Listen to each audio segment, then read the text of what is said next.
Russia Ukraine യുദ്ധം എന്ന് പറയുന്നത് ഏറ്റവും മൂർച്ഛിച്ച ഒരവസ്ഥയിലാണ് പ്രശാന്ത് സാർ ഉള്ളത്. ഏത് നിമിഷം വേണമെങ്കിലും ഒരു പരസ്യ യുദ്ധമായി അല്ലെങ്കിൽ ഏറ്റവും തീവ്രമായ രീതിയിൽ ലോകത്തിന് മുന്നിൽ വെളിപ്പെട്ടേക്കാം. എന്റെ ഒരു ചോദ്യം എന്ന് പറയുന്നത് ഈ റഷ്യയും ഉക്രൈനും ആണവായുധം പ്രയോഗിക്കും എന്നുള്ള രീതിയിൽ വരെ കാര്യങ്ങൾ എത്തി നിൽക്കുന്നുണ്ട്. അപ്പോൾ ഈ ഒരു യുദ്ധം ആരംഭിച്ചാൽ അതൊരു ലോക മഹായുദ്ധമായി മാറാനുള്ള സാധ്യതയുണ്ടോ? അങ്ങനെയാണെങ്കിൽ റഷ്യക്കൊപ്പം ഉക്രൈനൊപ്പം ഏതൊക്കെ രാജ്യങ്ങൾ അണിനിരക്കും? റഷ്യക്കൊപ്പം ഇന്ത്യ ഉണ്ടാകും? അതിനെപ്പറ്റി നമുക്കിപ്പോ പറയാൻ പറ്റത്തില്ല. പക്ഷെ ഇത് അതിന്റെ ഒരു ചുവടുവയ്പ്പിലേക്കാണ് കാര്യങ്ങൾ പോകുന്നത്. കാരണം ഈ 2022 തുടങ്ങിയ യുദ്ധമാണ്. അപ്പൊ ആ യുദ്ധത്തിനകത്ത് രണ്ട് രാജ്യങ്ങളും അങ്ങോട്ടും ഇങ്ങോട്ടും പരസ്പരം യുദ്ധവും അല്ല ഡ്രോണിന്റെ മിസൈലിന്റെ ഒക്കെ അങ്ങോട്ടും ഇങ്ങോട്ടും ആക്രമണവും പ്രത്യാക്രമണവും ഒക്കെ നടത്തി മുന്നോട്ട് പോയിട്ടുണ്ട്. ചെറിയ ചെറിയ ആഘാതങ്ങളൊക്കെ സംഭവിച്ചിട്ടുണ്ട്. എന്നാലും ആ യുദ്ധം നീണ്ടുപോകുന്നതിനപ്പുറം ഒരു മര്യാദ വിട്ടുള്ള ഒരു സമീപനം റഷ്യയുടെ ഭാഗത്തു നിന്നും ഒരുപക്ഷെ യുക്രൈന്റെ ഭാഗത്തു നിന്നും ഉണ്ടായിട്ടില്ല, അല്ലെങ്കിൽ അത്തരത്തിൽ പോയിട്ടില്ല എന്ന് വിചാരിക്കും. അപ്പൊ നമ്മളെല്ലാം ലോകത്ത് രാജ്യങ്ങളെല്ലാം പറയുന്നത് റഷ്യയുടെ ഭാഗമായിരുന്നല്ലോ യുക്രൈൻ, അല്ലെങ്കിൽ യുക്രൈനിൽ ഉള്ള ജനങ്ങൾക്കകത്ത് കൂടുതലായിട്ടും റഷ്യൻ വംശജരൊക്കെ ഉണ്ട്. അപ്പൊ റഷ്യക്ക് ബാധ്യതയുണ്ട് അവരുടെ തന്നെ ജനങ്ങളെ കൊല്ലുന്നതിന്. അപ്പൊ ജനങ്ങൾക്ക് കൂടുതൽ നാശം സിവിലിയൻസിന് കൂടുതൽ നാശം വരാത്ത രീതിയിലേക്കുള്ള ഒക്കെ ഒരു യുദ്ധമായിരുന്നുണ്ട്. പക്ഷേ കഴിഞ്ഞ 2 ദിവസമായിട്ട് കണ്ടുകൊണ്ടിരിക്കുന്ന ഒരവസ്ഥ നമ്മൾ വളരെ അതിശയത്തോടു കൂടി കാണേണ്ട കാര്യമാണ്. കാരണം റഷ്യ എന്ന് പറയുന്ന രാജ്യത്തെ പറ്റി നമുക്കും ലോകത്തിനും ഒരു സങ്കല്പവും.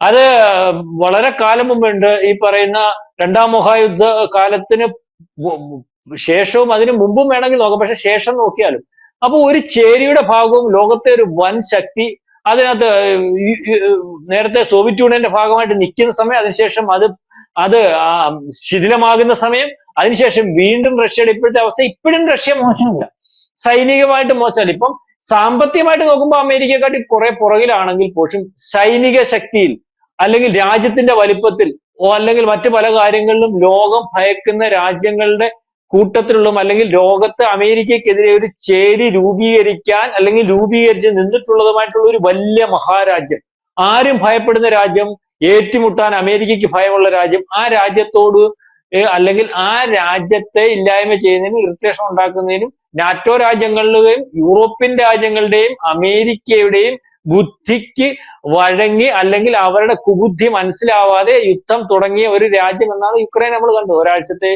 കാലാവധി അന്ന് നമ്മൾ കൊടുത്തിരുന്നത് ഓർമ്മയുണ്ടല്ലോ. പക്ഷെ ആ യുദ്ധം നീണ്ടുപോയി. ആ യുദ്ധത്തിന് അന്ന് പലരും സഹായിക്കുമെന്ന് റഷ്യക്ക് അറിയാമായിരുന്നു. റഷ്യ പലയിടത്തും താക്കീത് കൊടുത്തു, ഈ യുദ്ധം വേറെ ഏതെങ്കിലും രീതിയിൽ വ്യാപിച്ചാൽ, യൂറോപ്യൻ രാജ്യങ്ങൾ ഇടപെട്ടാൽ, നാറ്റോ രാജ്യങ്ങൾ ഇടപെട്ടാൽ, അമേരിക്കയ്ക്ക് വരെ താക്കീത്, അമേരിക്ക ഇടപെട്ടാൽ പോലും അമേരിക്കയുടെ തലസ്ഥാനത്ത് ഈ പറയുന്ന ദീർഘദൂര മിസൈലുകൾ അയക്കാൻ ഭയപ്പെടത്തില്ല എന്നുള്ള രീതി. പക്ഷെ ഇത് പ്രതീക്ഷിച്ചിരുന്നു. അതുകൊണ്ട് പലരും സഹായിക്കുന്നുണ്ടായിരുന്നു എന്ന് നമുക്ക് വേണമെങ്കിൽ കരുതാം. അതുകൊണ്ടാണ് യുദ്ധം നീണ്ടുപോയത്. സാമ്പത്തിക സഹായം വളരെ കൂടുതലായിട്ട് ചെയ്തു കൊടുത്തിട്ടുണ്ടാവും, അല്ലെങ്കിൽ ചില പലരുടെയും ആയുധങ്ങളൊക്കെ അവിടെ ഉണ്ടായിരുന്നുള്ള രീതി. പക്ഷെ ഇന്നലെയും അല്ലെങ്കിൽ ഇന്നും ഒക്കെ വരുന്ന വാർത്തകൾ കേൾക്കുമ്പോൾ, കഴിഞ്ഞ ദിവസങ്ങളിൽ 4 ബേസുകൾ, ഒറ്റയടിക്ക് 40 വിമാനത്താവളങ്ങൾ, അതിനകത്ത് അവരുടെ പ്രധാനപ്പെട്ട അവർക്ക് യുദ്ധം ചെയ്യാൻ പ്രാപ്തമാവാത്ത രീതിയിലേക്ക് ഈ പുറയില് റഡാറുകൾ അല്ല റഡാർ മിസൈലുകൾ, 30% മിസൈലുകൾ, ഡ്രോണുകൾ, 40 വിമാനങ്ങൾ, 4 എയർബേസുകൾ, അതിനകത്ത് ന്യൂക്ലിയർ ബേസ് ഉൾപ്പെടെയുള്ള ഇത് നശിപ്പിച്ചിട്ടുണ്ട്. മാത്രമല്ല യുദ്ധം ചെയ്യാൻ പ്രാപ്തമാകുന്ന രീതിയിലേക്ക് ഉള്ള സംവിധാനങ്ങൾ എല്ലാം തകർന്നിരിക്കുന്നു റിപ്പോർട്ട് ചെയ്തുകൊണ്ടിരിക്കുക. അതിനെപ്പറ്റി എനിക്കറിയത്തില്ല, ഞാനത് വിശ്വസിക്കുന്നില്ല. യുദ്ധം ചെയ്യാൻ ഇപ്പം വെള്ളത്തിനടിയിൽ നിന്ന് യുദ്ധം ചെയ്യാൻ, വെള്ളത്തിൽ നിന്ന് യുദ്ധം ചെയ്യാൻ, ആകാശത്ത് നിന്ന് യുദ്ധം ചെയ്യാൻ, പിന്നെ അവരുടെ കയ്യിലിരിക്കുന്ന സംവിധാനങ്ങൾ, അത് യുദ്ധകാലത്തുണ്ടായിരുന്ന സംവിധാനങ്ങളെ പറ്റിയൊക്കെ ഇപ്പോഴും ആശങ്കയുണ്ട്. അന്ന് മേടിച്ചു വെച്ച ആയുധങ്ങൾ അമേരിക്കയും റഷ്യയും ഉള്ളത് ഇപ്പോഴും എന്ത് ചെയ്യുന്നുള്ളതിനെ പറ്റിയൊക്കെ അതിനെപ്പറ്റിയില്ല. പക്ഷേ റഷ്യ പതുങ്ങുന്നു എന്ന് നമ്മൾക്ക് തോന്നുന്ന രീതിയിലേക്കാണ് റഷ്യയുടെ ഭാഗത്തു നിന്നുള്ള പ്രധാന പ്രത്യാക്രമണത്തിന് സമയമെടുക്കുന്നു. ഒരുപക്ഷെ തയ്യാറെടുപ്പായിരിക്കാം, എനിക്കറിയത്തില്ല.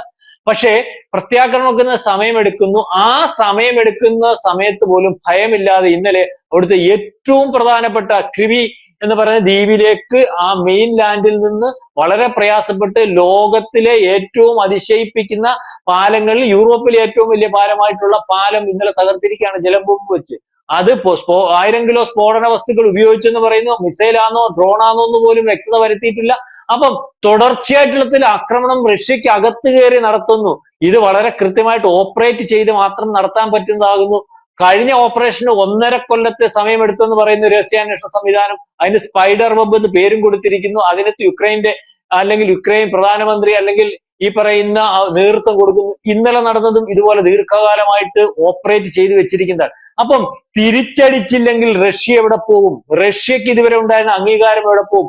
റഷ്യക്ക് പറ്റിയ കുഴപ്പങ്ങൾ എങ്ങനെ മാനേജ് ചെയ്യും? റഷ്യയുടെ ആയുധങ്ങൾക്ക് ലോകത്ത് എന്ത് വില ഉണ്ടാകും? അപ്പോൾ റഷ്യക്ക് തിരിച്ചടിക്കണം, അണുവായുധം പ്രയോഗിക്കണം എന്നുള്ള രീതിയിലേക്ക് കാര്യങ്ങൾ വരികയാണ്.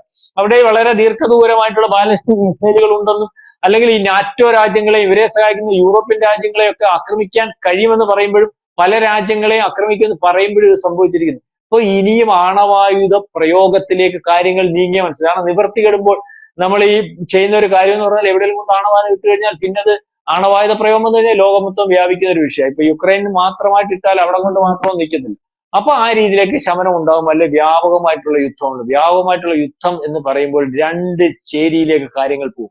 ഈ യുദ്ധം ഉണ്ടായിക്കൊള്ളട്ടെ എന്ന് വിചാരിക്കുന്നു എന്ന് നമ്മൾ സംശയിക്കേണ്ടിയിരിക്കുന്നു. കാരണം ഇപ്പം ഈ 2 ഓപ്പറേഷൻസിനകത്ത് സഹായിച്ചിരിക്കുന്ന അവരുടെ പരിശോധനയിൽ ജർമ്മനിയിൽ നിന്നുള്ള മിസൈലുകളുണ്ട്, അല്ലെങ്കിൽ ഫ്രാൻസിൽ നിന്നുള്ളതുണ്ട്. അപ്പം ഈ അവശിഷ്ടങ്ങൾ പരിശോധിക്കുമ്പോൾ അറിയാം. അപ്പം ആ നാറ്റോ രാജ്യങ്ങൾ സഹായിക്കുമ്പോൾ തിരിച്ചടിച്ചാൽ ഉറപ്പായിട്ടും യൂറോപ്യൻ രാജ്യങ്ങൾ ഒന്നിച്ചുണ്ടാവും, ഫ്രാൻസ് ഉൾപ്പെടെയുള്ളവർ ഒന്നിച്ചുണ്ടാവും, അമേരിക്കയ്ക്ക് അവരുടെ കൂടെ നിന്നേ മതിയാകും. ഇവരുടെ കൂടെ ഈ കഴിഞ്ഞ ദിവസത്തെ ആക്രമണത്തിന് ശേഷം ഇതൊരു ചേരിതിരിവിലേക്ക് പോകുന്നു എന്നതിന് പ്രധാനപ്പെട്ട ഉദാഹരണം ഫ്രാൻസ് പറഞ്ഞിരിക്കുന്നു, ഈ റഷ്യയെ സഹായിക്കുന്നത് ചൈനയാണ്, അതുകൊണ്ടാണ് ഉത്തര കൊറിയയിൽ നിന്നുള്ള ഭടന്മാരും അല്ലെങ്കിൽ ആയുധങ്ങളും ആ ചൈനയും ഉത്തര കൊറിയയും തമ്മിലുള്ള ബന്ധം കൊണ്ടാണ് ഇവിടെ വന്ന് യുദ്ധം ചെയ്യുന്നത്. അതുപോലെ ചൈനയുടെ ആയുധങ്ങളാണ് ഉപയോഗിക്കുന്നത്, സാമ്പത്തികമായിട്ട് വലിയ രീതിയിൽ സഹായിക്കുന്നത് എന്നുള്ള രീതി. അപ്പം റഷ്യ, ചൈന, ഉത്തര കൊറിയ ഈ രീതിയിലേക്ക് 3 രാജ്യങ്ങളെ മാർക്ക് ചെയ്തിരിക്കുന്നു. അപ്പൊ തന്നെ നമ്മൾ ചോദിച്ചല്ലോ, ലോകമഹായുദ്ധമാകുമോ എന്ന്. ലോകമഹായുദ്ധമായാൽ തീർച്ചയായിട്ടും 2 ചേരിയിൽ വരും. ഇപ്പൊ നമുക്ക് സങ്കല്പിക്കാവുന്ന ചേരി റഷ്യക്കെതിരെ വരാനുള്ളത് അമേരിക്കയും നാറ്റോയും യൂറോപ്യൻ രാജ്യങ്ങളും ഒക്കെ വരും. പക്ഷേ അന്നാണ് നമ്മൾ സങ്കല്പിക്കുന്നത്. കാരണം ഇവരെല്ലാം ഒന്നിച്ചു നിൽക്കുന്നതാണല്ലോ. പാശ്ചാത്യ രാജ്യങ്ങളുടെ ലിസ്റ്റിനകത്ത് വരുന്നത്. അപ്പൊ അറേബ്യൻ രാജ്യങ്ങൾ ആരുടെ കൂടെ നിൽക്കുമെന്ന് ചോദിച്ചാൽ അറേബ്യൻ രാജ്യങ്ങൾ അമേരിക്കൻ സഖ്യ രാജ്യങ്ങളായിട്ട് നിൽക്കുന്നുണ്ട്. സൗദി ആയാലും കൊള്ളാം, അങ്ങനെ പല രാജ്യങ്ങളും അറിയാമല്ലോ. ഇപ്പൊ അമേരിക്കൻ സഖ്യ രാജ്യങ്ങളായിട്ട് നിൽക്കുന്നുണ്ട്, ഈ ഖത്തർ ഉൾപ്പെടെയുള്ളതൊക്കെ. ഇപ്പൊ ഇറാൻ ഉൾപ്പെടെ അറിയാം, ഇറാൻ അവരുടെ ഭാഗമല്ല. ഇറാൻ ഇസ്രായേലിനെതിരായിട്ട് നിൽക്കുന്നു. ഇറാൻ ഒരുപക്ഷെ റഷ്യയുടെ കൂടെയാണെന്ന് പറയാം. ഇന്ത്യയുമായിട്ടൊക്കെ ബന്ധം നമ്മൾ ഈ പറയുന്ന എല്ലാ രാജ്യങ്ങളുമായിട്ടും ശത്രുവിന്റെ മിത്രമായിട്ടും എല്ലാവരുമായിട്ടും ബന്ധമുള്ള അല്ലെങ്കിൽ അത്തരത്തിൽ നയതന്ത്രം വെച്ച് ഉറപ്പിച്ചുകൊണ്ട് പോകുന്ന രാജ്യം ഇന്ത്യ. അപ്പം ഞാനീ പറഞ്ഞു വന്നത്, അവർക്ക് ഇനിയും അവരുടെ നിലനിൽപ്പിനെ ബാധിക്കുന്ന രീതിയിൽ, അവർക്ക് പഴയതുപോലെ യുദ്ധം ചെയ്യാൻ പ്രാപ്തമാകുന്ന രീതിയിൽ ഉള്ള സംവിധാനങ്ങൾ തകർക്കപ്പെട്ടിട്ടുണ്ടെങ്കിൽ അണവായുധം പ്രയോഗിച്ചേ മതിയാകൂ. അണവായുധം പ്രയോഗിച്ചാൽ അത് ഒരുപക്ഷെ യുക്രൈനിൽ അണവായുധം പ്രയോഗിക്കുമോ, വേറെ ഈ പറഞ്ഞ യുക്രൈനെ സഹായിക്കുന്ന രാജ്യങ്ങളിൽ അണവായുധം പ്രയോഗിക്കുമോ എന്നുള്ളതാണ് നമുക്ക് അറിയാൻ സാധിക്കുന്നത്. ഒരുപക്ഷെ ഈ പറയുന്ന യുദ്ധം കൊണ്ട് ഉദ്ദേശിക്കുന്നത് റഷ്യ ഇല്ലായ്മ ചെയ്യാണ്. റഷ്യ ഇല്ലായ്മ ചെയ്യുക, സാമ്പത്തികമായിട്ട് ഇല്ലായ്മ ചെയ്യുക എന്നതിന് ശേഷം ഈ പാശ്ചാത്യ രാജ്യങ്ങൾ, അമേരിക്ക ഉൾപ്പെടെ നാറ്റോ രാജ്യങ്ങൾ, യൂറോപ്യൻ രാജ്യങ്ങൾ ഉൾപ്പെടെയുള്ളവരുടെ ചേരി വീണ്ടും ലോകത്ത് ശക്തി പ്രാപിക്കുന്നതിന് വേണ്ടി തടസ്സം നിൽക്കുന്ന റഷ്യയെ ഇല്ലായ്മ ചെയ്യുന്നതിന് വേണ്ടിയുള്ള ശ്രമമാണ്.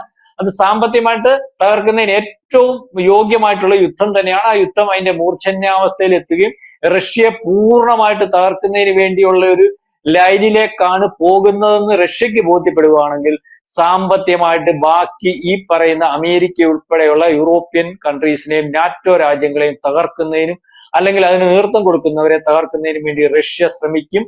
കാരണം 3ാം ലോകമഹായുദ്ധം അതോടുകൂടി അല്ലെങ്കിൽ അത്തരത്തിലുള്ള സംവിധാനത്തിലേക്ക് പോകും.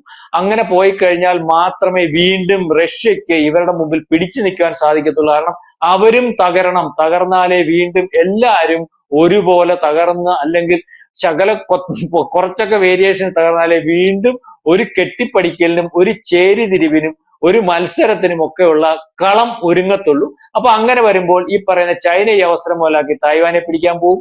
ഇസ്രായേൽ ഉറപ്പായിട്ട് ഇറാനെ അടിക്കാൻ ശ്രമിക്കും. പാകിസ്ഥാനെ വേണ്ടി വന്നാൽ ഇന്ത്യ കൂടുതലായിട്ട് കൈകാര്യം ചെയ്യുന്ന ഒരവസ്ഥ വരും. അങ്ങനെ ലോകത്തുടനീളം ചേരിതിരിഞ്ഞ് 3ാം ലോകമഹായുദ്ധത്തിലേക്ക് കാര്യങ്ങൾ പോകാനുള്ള സാധ്യത വളരെ കൂടുതലാണ്. കാരണം 3ാം ലോകമഹായുദ്ധം ഉണ്ടായിക്കോട്ടെ എന്നുള്ള രീതിയിലേക്കുള്ള ഒരു കാര്യം വരുന്നോ എന്ന് സംശയമുണ്ട്. ആദ്യമേ യുക്രൈനെ സഹായിക്കുന്നതിന് ഞങ്ങളാരുമില്ലെന്ന് പറഞ്ഞ് രഹസ്യമായിട്ട് നിന്നിട്ടുള്ള പല രാജ്യങ്ങളും, ഫ്രാൻസ് ആയാലും കൊള്ളാം, ജർമ്മനി ആയാലും കൊള്ളാം, മറ്റു പല രാജ്യങ്ങളും അത് പരസ്യമാക്കി തുടങ്ങിയിട്ടുണ്ട്. അമേരിക്കയുടെ സമ്മതമാണോ ഇപ്പൊ ഈ തുടർച്ചയായിട്ടുള്ള പ്ലാൻ ചെയ്ത് വെച്ചിരുന്ന ഓപ്പറേഷൻ ഇപ്പൊ നടത്തുന്നതിന്റെ കാരണം എന്ന് അറിയാൻ സാധിക്കുന്നില്ല. ഏതായാലും ഇപ്പൊ ഏറ്റവും വരുന്ന വാർത്ത, മസ്ക് വിട്ടു, അല്ലെങ്കിൽ ട്രംപുമായിട്ട് വിട്ടു. അയാൾ സാമ്പത്തികമായിട്ട് ഭയങ്കര കുഴപ്പമാണ് അമേരിക്ക. ഏതാണ്ട് ഈ നമ്മൾ പറഞ്ഞതുപോലെ 34 ലക്ഷം കോടി എന്ന് പറഞ്ഞാൽ ഇദ്ദേഹം ഇപ്പൊ പറഞ്ഞേക്കുന്നത് 25 ലക്ഷം കോടി രൂപയുടെ ബാധ്യത അമേരിക്കയ്ക്കുണ്ട്. അത് വീണ്ടും അതേ രീതിയിലേക്ക് ഇദ്ദേഹത്തിന്റെ നയങ്ങൾ കൂടുതൽ പ്രശ്നത്തിലേക്കാവും. എനിക്ക് ഇതിനകത്ത് കൈയില്ല, അല്ലെങ്കിൽ എനിക്ക് ഈ പാപത്തിൽ പങ്കില്ല എന്നുള്ള രീതിയിലേക്കുള്ള സംസാരവും പത്രസമ്മേളനവും ഒക്കെയാണ് ഇപ്പം നമ്മൾ ഈ പറയുന്ന സമയത്ത്, അല്ലെങ്കിൽ തൊട്ടു മുമ്പ് മസ്ക് നടത്തിക്കൊണ്ട്. അപ്പൊ എല്ലായിടത്തും എല്ലാ രീതിയിലും ഒരു പ്രശ്നമാണ്. ആണവായുധം പ്രയോഗിക്കാനുള്ള സാധ്യതയും ലോകം ചേരിതിരിഞ്ഞ് യുദ്ധത്തിലേക്ക് വരാനുള്ള സാധ്യതയും ഒക്കെ കാണുന്നുണ്ട്. അങ്ങനെ വരാതിരിക്കട്ടെ എന്ന് നമുക്ക് അല്ലെങ്കിൽ ആശിക്കാം എന്നേ പറയാൻ പറ്റൂ. യെസ്, ലോകം മുഴുവൻ ഒരു മഹായുദ്ധത്തിലേക്ക് പോകാതിരിക്കട്ടെ എന്ന് പ്രശാന്ത് സാർ പറഞ്ഞതുപോലെ നമുക്കും കൂടെ പ്രത്യാശിക്കാം. പക്ഷെ ഈ തരത്തിൽ അമേരിക്കയുടെ ചില ഇടപെടലുകൾ, അമേരിക്കയുടെ ചില തീരുമാനങ്ങളൊക്കെ മറ്റു രാജ്യങ്ങൾക്കിടയിൽ വലിയ എതിർപ്പുളവാക്കുന്നുണ്ട്. അതിനിടയിൽ റഷ്യ ഉക്രൈൻ യുദ്ധം നടക്കുന്നുണ്ട്. മിഡിൽ ഈസ്റ്റിൽ, ഏഷ്യയിൽ പാകിസ്ഥാനും ഇന്ത്യയും തമ്മിൽ അസ്വാരസ്യങ്ങളുണ്ട്. ചൈന അതിന് കൂട്ടുനിൽക്കുന്നുണ്ട്. ഇസ്രയേൽ പലസ്തീൻ യുദ്ധം കൊടുമ്പിരി കൊള്ളുകയാണ്. ഇത്തരത്തിലൊക്കെയുള്ള പ്രശ്നങ്ങൾ ലോകത്ത് സമാധാനത്തെ തകർക്കുന്നുണ്ട്, അല്ലെങ്കിൽ സമാധാനത്തിന് ഭീഷണിയാകുന്നുണ്ട് എന്നുള്ള കാര്യവും വ്യക്തമാണ്. മറ്റൊരു ലോക മഹായുദ്ധം കൂടി പൊട്ടിപ്പുറപ്പെട്ടാൽ ഏതൊക്കെ രാജ്യങ്ങൾ ഒന്നിച്ചു നിൽക്കും, ഇന്ത്യക്ക് എന്ത് ചെയ്യാനാകും എന്നൊക്കെയുള്ളതിനെ സംബന്ധിച്ചുള്ള ഒരു ചർച്ചയാണ് നമ്മൾ നടത്തിയത്. വ്യക്തമാണ്. Thank you Prashant sir.